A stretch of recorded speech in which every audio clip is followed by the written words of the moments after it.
అందరికీ నమస్కారం. మనకి ఈరోజు శ్రీకాకుళం జిల్లాకు సంబంధించి Srikakulam sub division Srikakulam rural police స్టేషన్లో ప్రాపర్టీ అఫెన్సెస్కి సంబంధించి అక్యూజ్ని అరెస్ట్ చేయడం జరిగింది.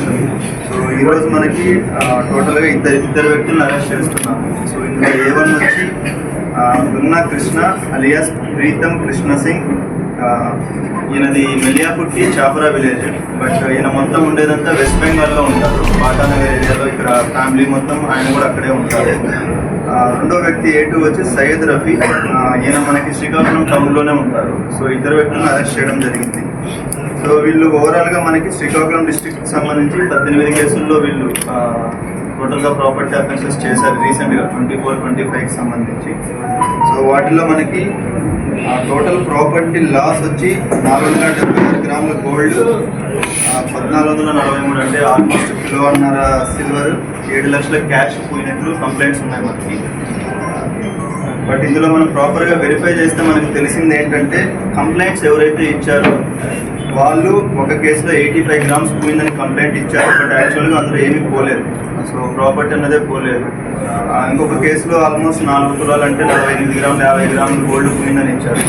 అందులో యాక్చువల్గా పోయిండేది మాత్రం మనకి ఓన్లీ 15 గ్రామ్స్ వరకు. రిమైనింగ్ అనేది అది ఎక్కువ కంప్లైంట్ వాళ్ళు ఇవ్వడం జరిగింది. సో దానికి సంబంధించి ఆ కంప్లైంట్స్ ఎవరైతే ఉన్నారో వాళ్ళకన్నా మనం లీగల్ యాక్షన్ తీసుకుంటాం. సెకండ్ థింగ్ ఏంటంటే, ఇప్పుడు అవన్నీ వెరిఫై చేశాక మనకు తెలియదు ఏంటంటే 362 గ్రాముల గోల్డ్, 1391 గ్రామ్స్ సిల్వర్ అండ్ ఒక 6 లక్షల వరకు క్యాష్ పోయింది. సో దానికి సంబంధించి మనం 237 గ్రాముల gold, 1390 grams silver and 1,50,000 cash అది రికవరీ అయింది. సో రిమైనింగ్ రికవరీ ఇంకా చేయవలసి ఉంది. ఈ ఇద్దరు రిసీవర్స్ ఎవరైతే ఉన్నారో వీళ్ళు వెస్ట్ బెంగాల్లో ఉంటారు. సో ఆ ఇద్దరు వ్యక్తులు కూడా మనం కేసులో పెట్టడం జరిగింది. ఆ టీమ్స్ పంపించి అక్కడ వాళ్ళ దగ్గర నుంచి రికవరీ చేయడం జరుగుతుంది.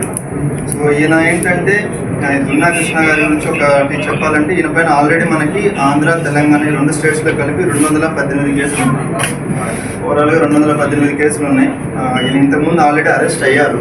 అరెస్ట్ అయ్యి మన వైజాగ్లో అరెస్ట్ అయ్యి జైల్లో కూడా ఉండి వెళ్ళారు.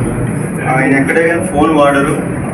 ఈయనకు ఆధార్ కార్డు కానీ ఐడెంటిటీ కార్డు కానీ ఏమీ మెయింటైన్ చేయరు. ఎందుకంటే అవి ఎక్కడన్నా ఉంటే మనం ఎక్కడ పట్టుకుంటారో అన్న ఒక ఆలోచనతో ఆయన చేయరు. ఇది కేవలం మనకి CCTVs, ఫింగర్ ప్రింట్స్.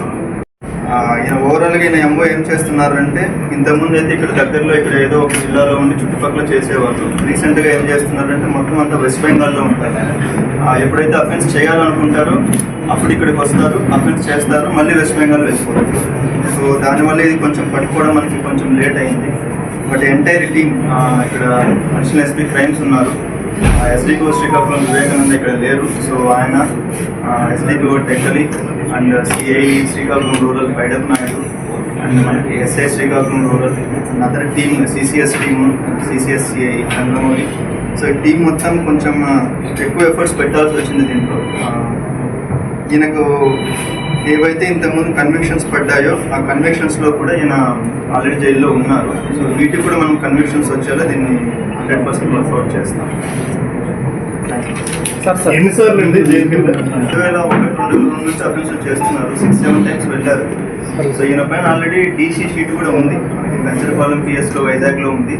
అండ్ మన దగ్గర నాన్ రెసిడెన్షియల్ DC షీట్ అంటాం. అంటే మన దగ్గర ఉండరు, బట్ మన ఏరియాలోకి వచ్చి అఫెన్సెస్ చేస్తారనమాట. అలాంటి వ్యక్తులపైన మనం non residential DC sheet open చేస్తాం. సో అది మన దగ్గర కూడా మెయింటైన్ చేస్తుంది. సార్ ఈ సెకండ్ నిందితులతో ఎలా సంబంధం సార్?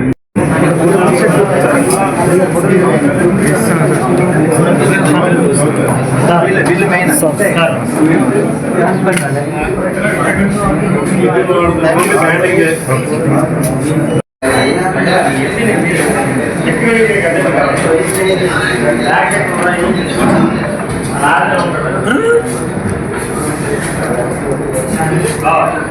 బాబా ఒకసారి